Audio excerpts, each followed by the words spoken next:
la Tour Eiffel, parce que la Tour Eiffel, c'est l'élément de référence. Quand on est parisien, c'est la Tour Eiffel, l'élément de référence. Habitent près de la Tour Eiffel ceux qui sont arrivés à réussir, entre guillemets. Alors, vous avez dit entre guillemets, moi aussi j'ouvre mes griffes.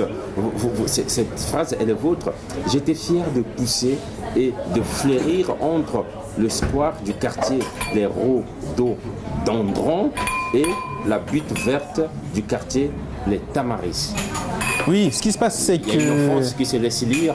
Oui, et puis je joue un peu sur les... Des descriptions, oui. Oui, je joue sur le nom des fleurs parce qu'on sait que beaucoup de banlieues, voilà, il y a une volonté de citer des endroits, des arbres de paix. Les banlieues au départ, vraiment, c'était des lieux de villégiature. Et on a donné des noms à des endroits qui sont devenus des cités aujourd'hui. On pense à la cité des Bosquets, on pense à... Voilà, c'est un jeune qui a 15 ans et qui est encore dans cet enchantement-là. Donc revenir sur le nom des fleurs et tout ça, c'est vraiment la volonté qui a été faite au départ. Vous avez dit 15 ans, c'est l'enfance, début de l'adolescence. Bonnet blanc, blanc, bonnet. Hein. Oui, il y a un peu de ça. Effectivement, il aborde, il a un regard très innocent, il est presque, comment dire, naïf sur le regard qu'il a sur la vie en banlieue. Même s'il y a beaucoup de signes qui montrent qu'il habite une banlieue qui n'est pas forcément une banlieue où tout se passe bien, où tout le monde a un emploi, où tout se passe de manière positive.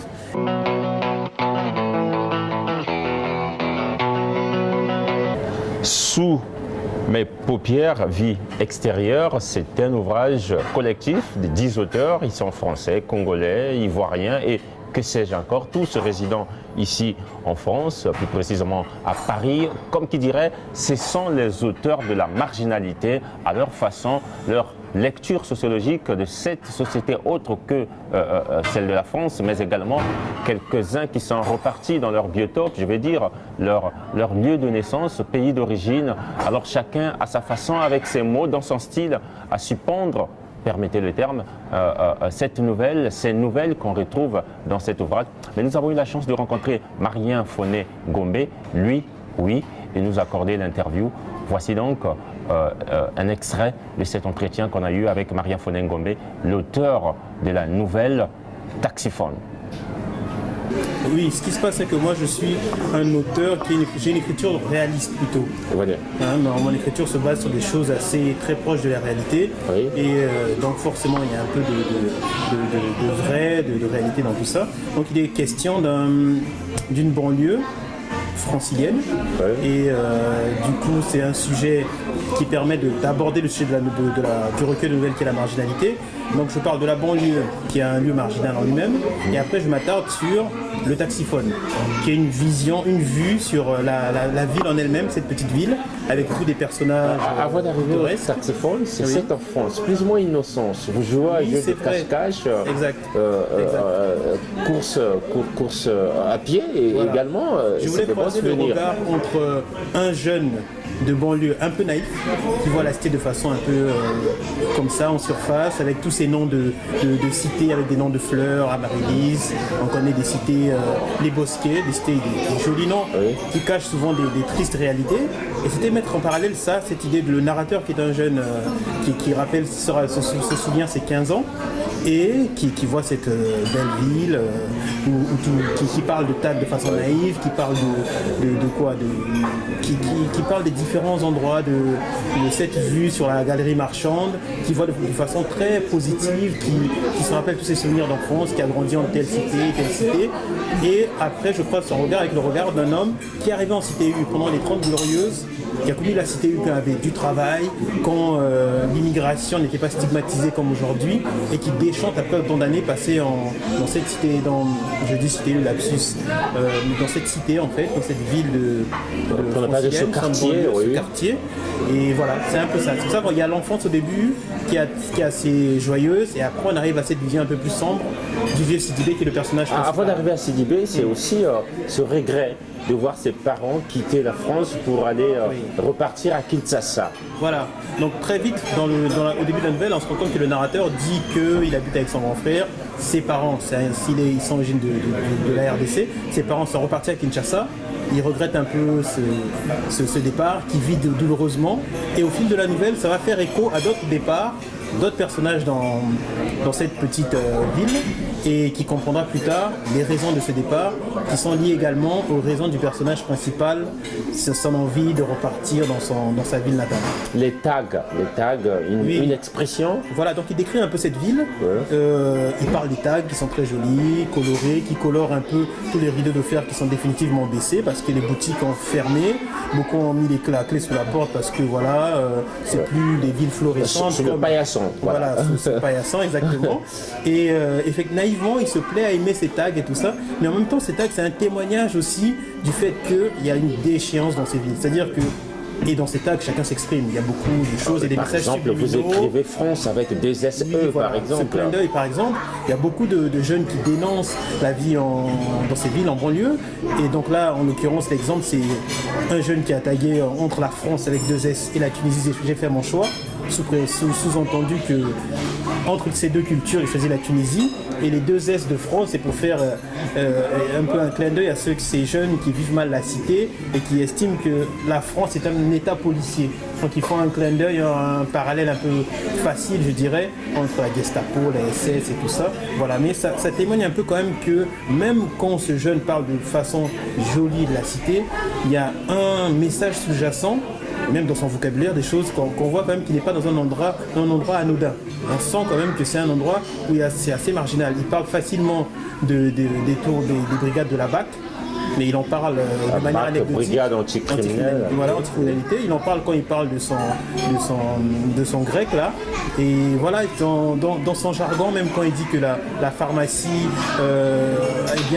a beaucoup de clients et règne dans le coin à plusieurs jets de cocktails Molotov. Voilà, j'ai trouvé ça très provocateur. Qui dénotent un peu de la négativité, enfin des choses un peu sombres qui peuvent exister en cité, mais que tout le monde s'en accommode sans s'en rendre compte. Et c'est le cas de ce jeune qui voit la cité toujours comme un endroit où il a grandi, où il a puis il y a Ali le Chinois, sa reconversion qui étonne d'ailleurs Lucien. Oui, et donc dans la nouvelle, il y a un peu question d'identité. J'aime bien revenir toujours sur ce sujet. Et alors que beaucoup se posent des questions sur le fait de se trouver, parce que dans ce pays, en banlieue, on est un peu marginalisé, pour être dans le sujet toujours. Puisque le sujet reste la marginalité. Exactement. Oui. Avant d'arriver au vieux Sidibé qui lui-même se marginalise, qui décide de vivre un peu reclus pour après plutôt penser vivre l'ailleurs, c'est-à-dire son pays où il vient. Puisqu'il donne conseil même aux jeunes hommes, tu es d'ici et d'ailleurs, choisis pour le ailleurs. Voilà, exactement. Voilà. J'aurais pu mettre le L apostrophe. Voilà, en fait, il dit donc à tous ces jeunes qui ont deux cultures de penser plutôt à repartir à l'ailleurs, vers les sources. Voilà. Et c'est un peu sa démarche à lui. Et donc, pour revenir à Ali, c'est un personnage qui un Chinois assez musulman, qui arrive adulte dans la ville et qui se convertit à la religion musulmane. Donc certains personnages comme Lucien qui est israélien d'origine trouvent une aberration dans une époque où les gens essaient de se retrouver, de se ressourcer. Donc c'est une époque où il y a un repli communautaire en fait, sans que ce soit le sujet. Repli communautaire. Et justement, c'est là où on rigole un peu. Vous lâchez une sorte d'accumulation. Vous dites qu'ici dans cette cité, le Sénégalais est confondu au Malien, le Malien ceci, le Marocain cela. Voilà, je vais retrouver la page, Marie. Bien que chacun ne cesse de rappeler de manière précise et le plus souvent possible à tous ses interlocuteurs d'où ils venaient ici, l'origine réelle ou présumée se confondait, parfois s'entrechoquait. Une sorte d'accumulation, souvent se mêlait, se superposait pour donner naissance à un seul dénominateur commun, les Amarylinois, les habitants des Amaryllis. Et donc, plus loin, je vais retrouver cette partie.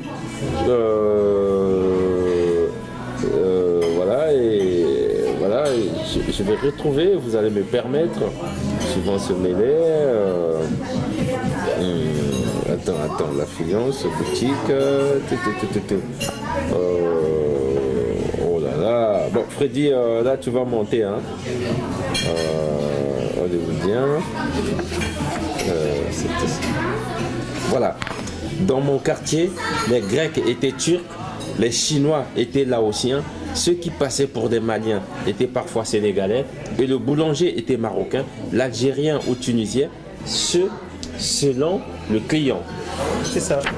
Donc on avait beau rappeler ses origines, c'était pour dire que vraiment c'est un melting pot, un endroit où il y a ces villes où il y a un brassage qui fait que c'est-à-dire que c'est toujours, se définit, il y a une norme qui est définie par la société ou par chacun de nous.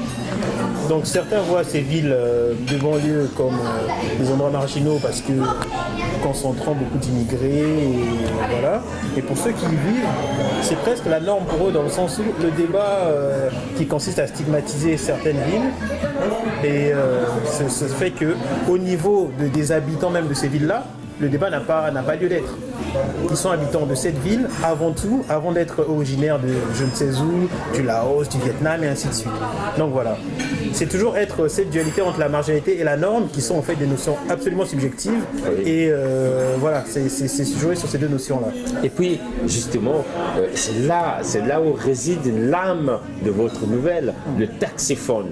Exact. Toute une lecture sociologique où dans les cabinets, puisque vous le dites dans une phrase dont je ne retiens pas exactement la formule, mais je le dis en substance, on pouvait entendre d'une cabine, il y en avait tant dans le taxiphone, bien de langues, Swahili, Lingala, et différents français et tout ce qui s'ensuit. Exactement. Alors finalement, vous faites là la lecture du taxiphone qui d'ailleurs, le quartier porte déjà le nom de taxiphone.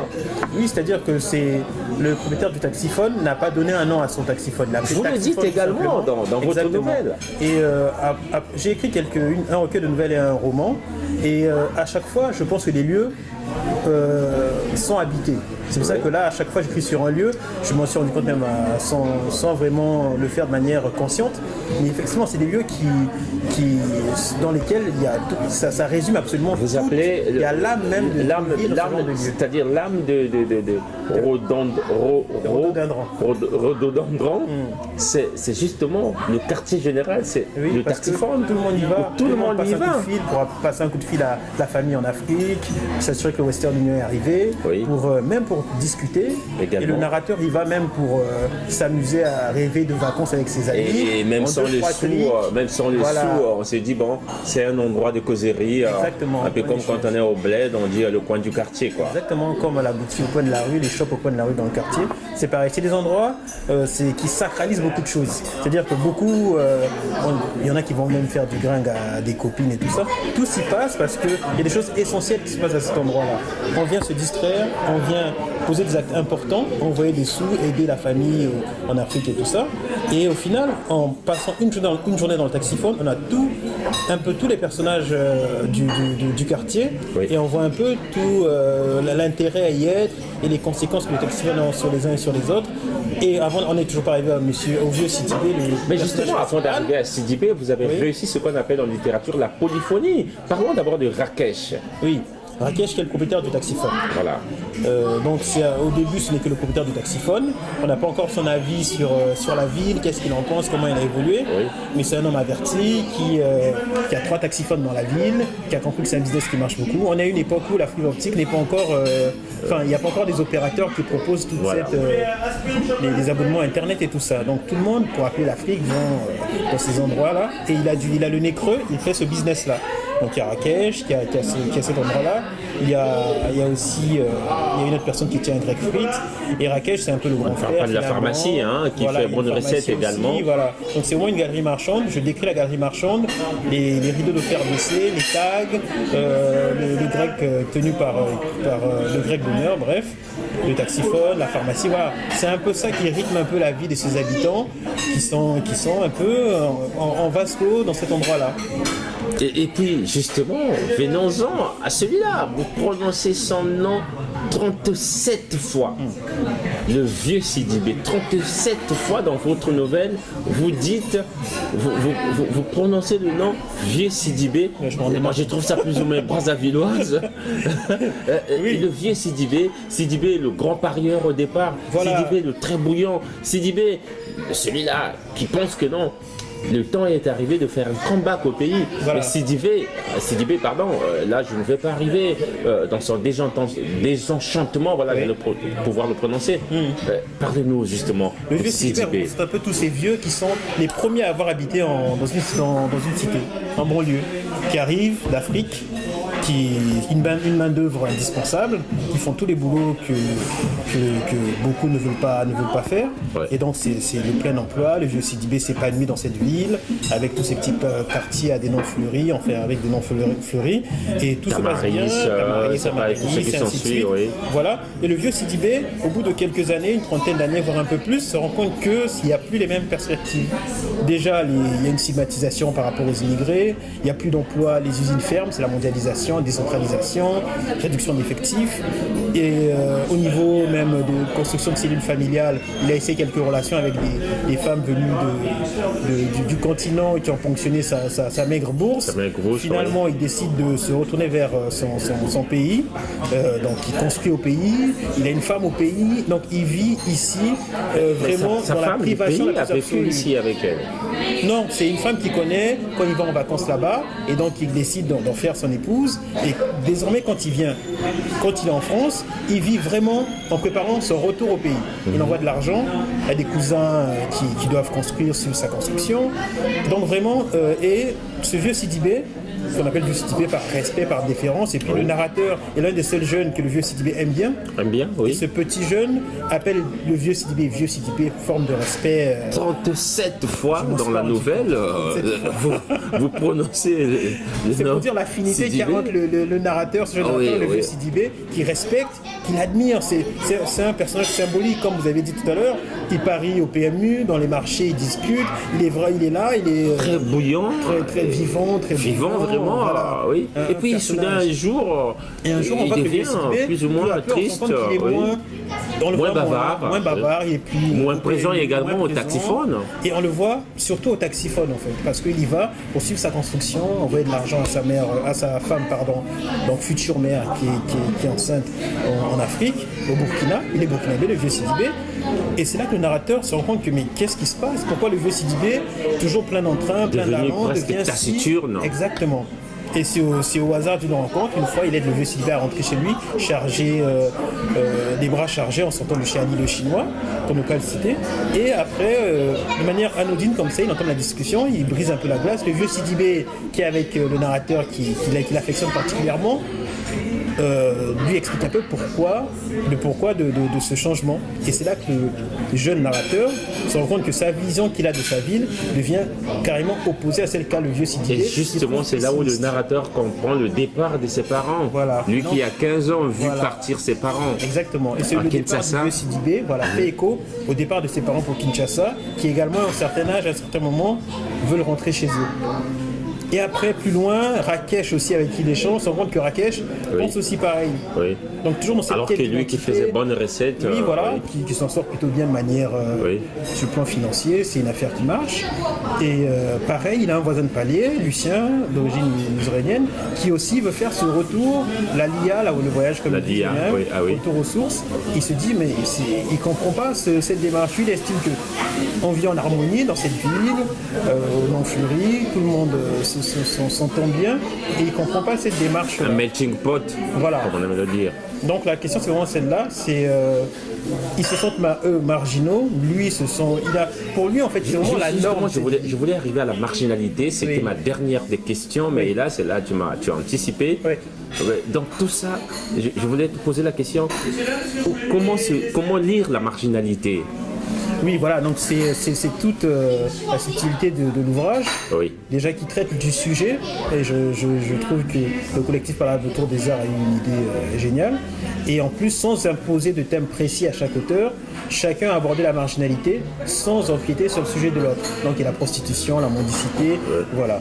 Donc après, la marginalité pour moi c'est quelque chose d'assez subjectif pour moi, et je pense que si on en fait une lecture un peu, si on prend de la hauteur, c'est subjectif. On est marginal dans les yeux des uns et pas dans ceux des autres. La notion d'autrui revient ici. Hein. Oui, exactement.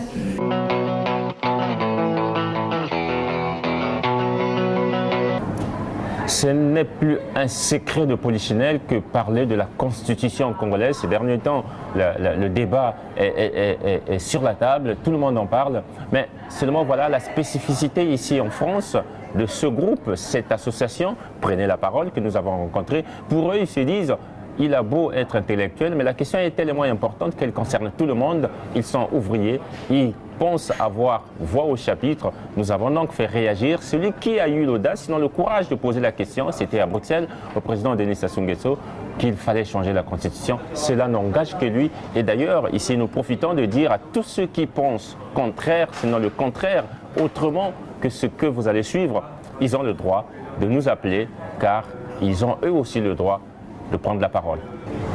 Gildas Okoumou, déjà merci. Merci à toi donc de m'accorder, sinon de nous accorder cette interview. Gildas, vous avez été celui-là qui, sur la place Schengen, qui a eu l'audace, sinon le courage, de poser cette question à M. Denis Sassou Nguesso sur la Constitution. Vous demandiez donc au président pourquoi ne pas changer la Constitution. On veut savoir pourquoi vous pensez qu'il est peut-être il est temps de changer cette Constitution. Si j'ai demandé au président Denis Sassou Nguesso de changer la Constitution, parce que je vois, en ce moment, il n'y a personne qui peut gérer le Congo mieux que lui, avec toutes les réalisations qu'il a commencé, avec les tournées de chaque région. Par rapport à ça, j'ai demandé... Oui, par rapport à ça, j'ai demandé au président de changer la Constitution. Ça se passe à Bruxelles, donc oui. On est au cœur de la capitale de l'Europe. Moi, ce que je veux dire ici, cette Constitution, c'est aussi lui. C'est les règles du jeu qu'il faut fixer avant. Les règles ont été fixées. Lui, il était là au sortir de la guerre. Pourquoi changer maintenant? C'est ça le problème. C'est comme si on est en train de tricher. Et il faut bien dire que cette Constitution, on ne devrait pas la changer parce qu'il était là. Mais si vous me ramenez dans ce débat, je ne rentrerai pas dans le débat puisqu'il y a les intellectuels qui sont là qui vont répondre. Moi, si je réponds aujourd'hui, nous sommes le peuple silencieux.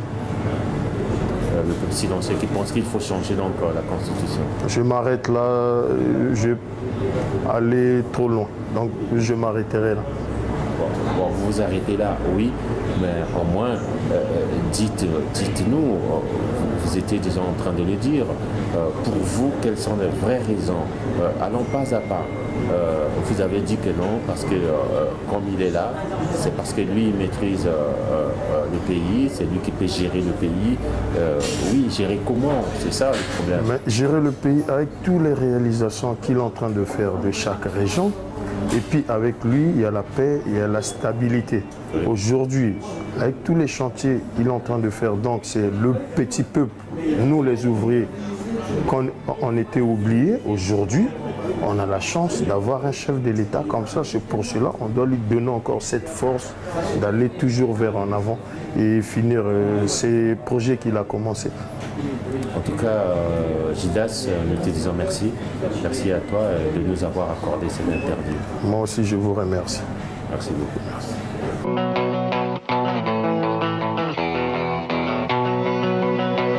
Eh bien, ces propos tenus n'engagent que leur auteur. Ainsi donc s'achève cette émission Invité du dimanche qui a été tournée quelque part ici à Paris. Merci à vous, oui, vous qui nous suivez.